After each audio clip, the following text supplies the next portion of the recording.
औज़ुबिल्लाहिमिनश्शैतानिर्रजीम बिस्मिल्लाहिर्रहमानिर्रहीम। अस्सलाम वालेकुम second year class, hope so all of you very well. तो अब जो हमारा सेकंड पार्ट है वह लोकोमोशन इन पैरामीशियम। पैरामीशियम के अंदर हमें लोकोमोशन को देखना है। पैरामीशियम की बॉडी आप लोगों ने ऑलरेडी देखी हुई है और आप सबको पता है कि पैरामीशियम की ये जो बॉडी है इसमें थोड़ी सी एक जो सेल मेम्ब्रेन है, सेल मेम्ब्रेन बाहर की तरफ जो एक्सटेंशन निकाली हुई, इन एक्सटेंशन को हम सीलिया बोलते हैं। और सीलिया ही ये थ्रेड लाइक स्ट्रक्चर्स हैं, ये फ्लैजेलम टाइप हैं जो कि इसकी मूवमेंट में हेल्प करते हैं। सीलिया यूँ पीछे की तरफ बीट करते हैं, इस वजह से पैरामीशियम जो है वो आगे की तरफ जा रहा होता है।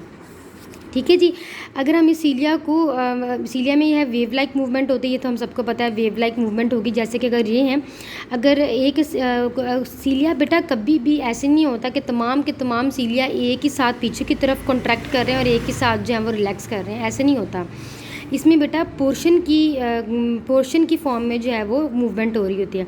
अगर फ्रंट वाले सीलिया जो हैं वो रिलैक्सिंग कंडीशन में ऐसे स्ट्रेट हैं तो आगे वाले बेंड हो रहे होते हैं, उससे आगे वाले फिर से स्ट्रेट होंगे तो उससे आगे वाले बेंड होंगे। ये वेव की मूवमेंट में तमाम के तमाम सीलिया जो है मूव कर रहे होते हैं, वेव लाइक मूवमेंट होती है। ठीक है। और ये जो वेव लाइक है ये एंटीरियर से पोस्टीरियर एंड की तरफ जा रही होती है। ठीक है।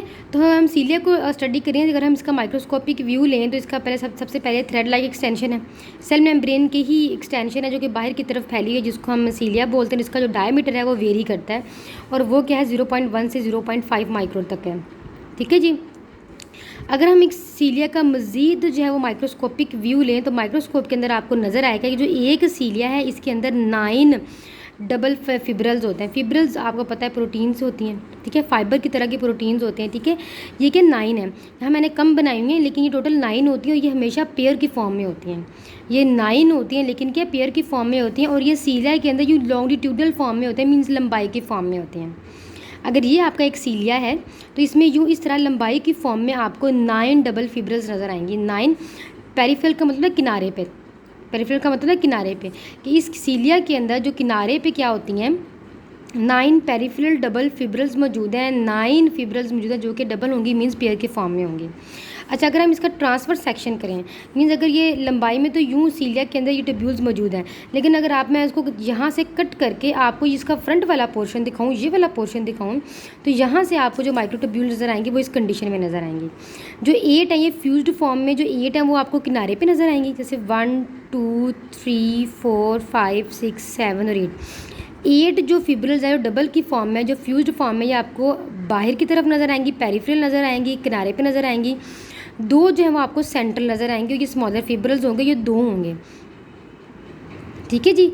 जो साइडों पे हैं वो 8 फॉर्म में होंगे, वो फ्यूज्ड फॉर्म में होते हैं, इस वजह से उनके साथ डबल नहीं लगाया।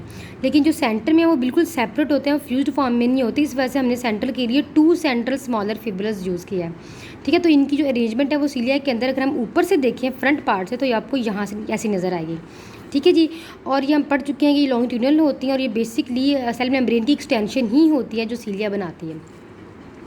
अगर हम इसकी मूवमेंट की बात करें तो जो 1950 अभी इसका जो मूवमेंट है वो जो इतनी वेल नॉन नहीं है, लेकिन 1955 के अंदर एक ब्रैडफर्ड एक साइंटिस्ट था, उसने कहा था कि जो सीलिया हैं ये कॉन्ट्रैक्शन और रिलैक्सेशन के साथ काम करते हैं। ठीक है। साइमल्टेनियस कंट्रैक्शन और स्लाइडिंग ऑफ डबल फिब्रल्स के जो डबल फिब्रल्स हैं, ये जो फिब्रल्स हैं डबल की फॉर्म में यूँ स्लाइड कर रहे होते हैं, मीन्स एक दूसरे के ऊपर यूँ स्लाइड कर रहे होते हैं, बिल्कुल इस तरीके से। जैसे मेरे पास एक ये माइक्रोट्यूब्यूल है, दूसरा एक ये फिब्रल है, दूसरा ये फिब्रल, ये आपस में दूसरे के ऊपर यूँ आगे पीछे होंगे। अगर ये ऊपर की तरफ आगे की तरफ मूव करें तो ये नीचे की तरफ मूव करेंगे, ये आगे की तरफ मूव करें तो अगर ये नीचे की तरफ मूव करेंगे, ये इसकी वेव मूवमेंट होती है। ठीक है। और कहते हैं ये साइमल्टेनियसली कंट्रैक्शन होते हैं, मीन्स एक ग्रुप पहले अगर स्लाइड कर रहा है, दूसरा स्लाइड नहीं करेगा, वो नीचे रहेगा।